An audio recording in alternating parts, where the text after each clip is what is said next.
Inilah Injil suci menurut Markus. Pada hari itu, waktu hari sudah petang, Yesus berkata kepada mereka, "Marilah kita bertolak ke seberang."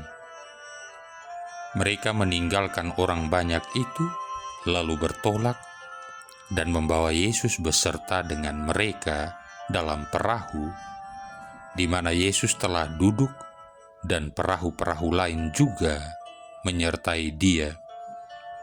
Lalu mengamuklah taufan yang sangat dahsyat, dan ombak menyembur masuk ke dalam perahu, sehingga perahu itu mulai penuh dengan air. Pada waktu itu Yesus sedang tidur di buritan di sebuah tilam. Maka murid-muridnya membangunkan Dia dan berkata kepadanya, "Guru, Engkau tidak peduli kalau kita binasa." Ia pun bangun, menghardik angin itu dan berkata kepada danau itu, "Diam, tenanglah." Lalu angin itu reda dan danau itu menjadi teduh sekali. Lalu ia berkata kepada mereka, "Mengapa kamu begitu takut? Mengapa kamu tidak percaya?" Mereka menjadi sangat takut dan berkata seorang kepada yang lain, "Siapa gerangan orang ini sehingga angin dan danau pun taat kepadanya?" Demikianlah sabda Tuhan. Saudara-saudari yang terkasih, Injil hari ini mengajarkan kita agar tetap tenang di tengah badai kehidupan. Seandainya kita ada dalam perahu seperti yang terjadi di dalam perikop Injil hari ini, bersama-sama dengan Yesus dan murid-muridnya waktu itu, sewaktu badai mulai datang dan perahu sudah mulai penuh air, saya bisa merasakan apa yang dirasakan oleh murid-muridnya waktu itu. Kepanikan mereka, ketakutan mereka, kekhawatiran mereka, sekaligus juga jengkel-jengkelnya mereka kepada Yesus yang mereka anggap diam saja, tidak peduli kalau perahu sebentar lagi bisa hancur dan tenggelam. Mungkin 99,99% akan menjadi perasaan kita juga. Jadi kalau berbicara tentang perihal tetap tenang di tengah badai kehidupan, memang terasa lebih mudah mengucapkannya daripada mengimani dan melakukannya. Namun hari ini kita mau melihat beberapa hal yang bisa menjadi permenungan bagi kita untuk mengupayakan ketenangan, tetap damai meskipun ada di tengah badai kehidupan kita sekarang ini. Yang pertama, badai akan selalu ada sewaktu kita memutuskan untuk melakukan perjalanan di tengah luasnya lautan kehidupan kita ini. Di tengah kehidupan keluarga, komunitas, gereja, dan masyarakat, setiap kita punya kemungkinan besar untuk bertemu dengan beragam macam tipe badai. Misalnya, untuk yang berkeluarga, anak-anak mau lanjut sekolah, mau lanjut kuliah, ini bisa jadi badai, sesuatu yang bisa membuat kita bergumul. Bagaimana nanti biayanya, dari mana uangnya, dan seterusnya dan seterusnya. Tenang di tengah badai bukan berarti melarikan diri dari kenyataan itu, melainkan siap menghadapi kenyataan bahwa betul ada kesulitan-kesulitan di sana sini. Namun kita harus yakin dan berkata, "Tuhan, kami sekeluarga akan berjuang sekuat tenaga supaya anak-anak tetap bisa melanjutkan masa depan kehidupan mereka.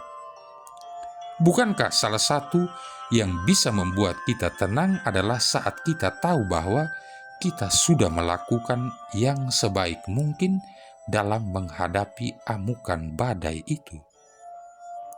Yang kedua, saat berada di tengah badai adalah saat terbaik bagi kita untuk merasakan kuasa dan penyertaan Tuhan. Ada cerita tentang seorang korban Nazi Jerman namanya Corrie ten Boom. Jauh sebelum ia mengalami penderitaan karena disiksa oleh Nazi di kamp konsentrasi, Corrie pernah bertanya ke ayahnya demikian, "Ayah, bagaimana caranya biar saya bisa bertahan dalam sebuah pergumulan dengan tetap bersuka cita?" Ayahnya kemudian menjawabnya dengan memberikan gambaran seperti ini, "Anakku, kalau aku menyuruhmu pergi ke sebuah toko, aku tidak akan memberikan uang belanjanya sewaktu engkau masih sedang bermain. Aku akan memberikan uang itu saat engkau benar-benar siap untuk pergi ke toko itu." Dan itulah rupanya yang menjadi alasan Corrie sehingga dia bisa bertahan dalam badai siksaan tentara Nazi waktu itu. Karena Corrie tahu bahwa Tuhan memberikan kekuatan, memberikan modal untuknya agar dia tetap bertahan dan memperjuangkan kehidupannya. Kita akan tenang dalam menghadapi badai itu kalau kita tahu bahwa kita akan melewati badai karena Tuhan selalu ada dan menyertai kita, serta memberikan kepada kita kekuatan yang cukup untuk melewati dan mengalahkan setiap badai yang Dia izinkan terjadi dalam kehidupan kita sekarang ini. Dalam bahasa yang sederhana, setiap gembok pasti ada kuncinya.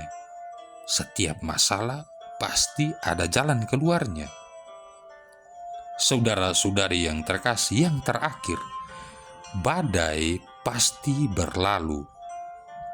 Pertanyaannya, setelah badai berlalu, kita ada dalam kondisi yang seperti apa?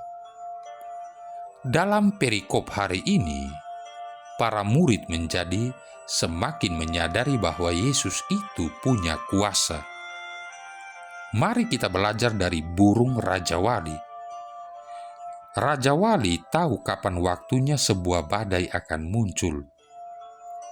Jauh sebelum badai itu datang, Raja Wali itu akan mempersiapkan dirinya dengan terbang sampai ke ketinggian tertentu dan siap menunggu badai itu datang.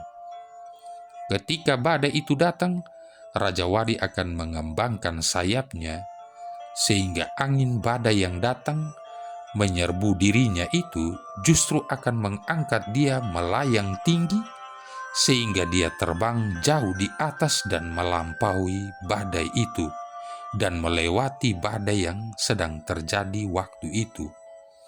Waktu badai mengamuk, Raja Wali justru memanfaatkan badai yang dahsyat itu untuk mengangkat dia ke tempat yang lebih tinggi yang membuat dia bisa melewati badai sedahsyat apapun.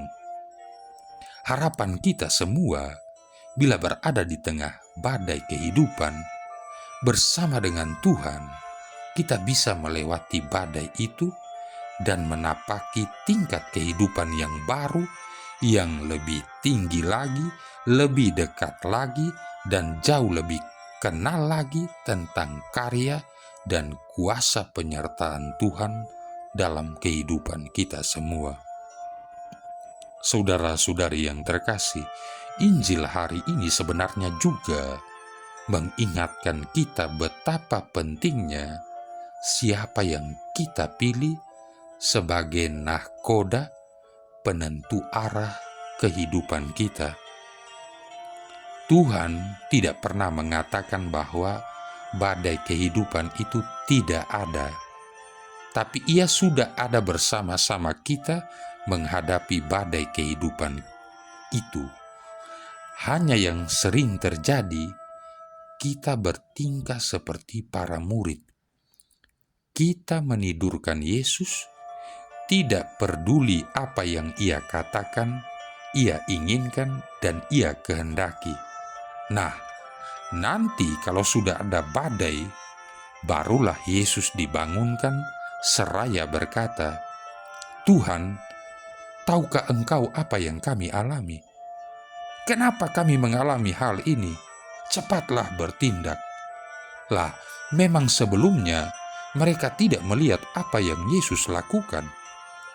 Kalau orang buta saja Tuhan tergerak untuk menolong, melihat yang lumpuh yang tidak dikenalnya pun disembuhkannya, masa iya sih dengan murid-muridnya sendiri Tuhan Yesus tidak peduli? Kelihatannya yang tidak paham justru para murid.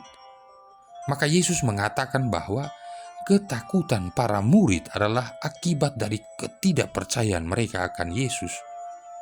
Ketidakpercayaan bahwa Yesus pun mampu melindungi mereka. Saudara-saudari yang terkasih, sejauh mana kita percaya Yesus itu lebih besar daripada badai kehidupan yang kita alami, maka akan berbanding terbalik dengan ketakutan kita menghadapi badai kehidupan yang sering kita temui.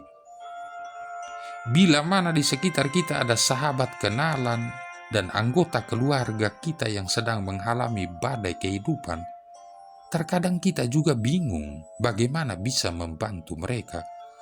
But most of the time, they just need a shoulder to cry on. Ada seorang yang mau mendengarkan, apalagi mau mendoakan, sehingga bisa menjadi pelabuhan hati, tempat bersandar sejenak, di mana mereka bisa tenang kembali dan mendapatkan kekuatan untuk menghadapi kehidupan. Jangan sampai malah kita menyalahkan mereka dan mereka menjadi tertuduh karenanya. Maka semakin kita percaya dan menghidupkan Yesus setiap saat, tidak menidurkan Yesus di pojok hati yang gelap, maka makin tenang kita menghadapi badai yang datang. Bahkan awan gelap di depan kita pun membuat kita sigap untuk berseru lantang, "Bersama Yesus aku melakukan perkara besar. Bersama Yesus tidak ada yang sukar. Bersama Yesus ada jalan keluar untuk masalahmu, untuk masalahku, untuk masalah kita semua. Yesus anak domba Allah, juru selamat umat manusia. Yesus tabib yang ajaib, Dia menyembuhkan, Dia menguduskan, Dia menghidupkan, Dialah Raja segala raja." Marilah berdoa. Allah Bapa yang Maha Rahim, berilah kami roh kebijaksanaan dan pengertian, agar dapat memahami segala maksud dan kehendak-Mu atas kami. Semoga kami meyakini bahwa Engkaulah yang berbicara kepada kami dalam diri Yesus Kristus Putra-Mu, Tuhan dan pengantara kami, yang bersama dengan Dikau dan Roh Kudus hidup dan berkuasa, satu Allah sepanjang segala masa. Tuhan memberkati kita sekalian, Bapa, Putra, dan Roh Kudus.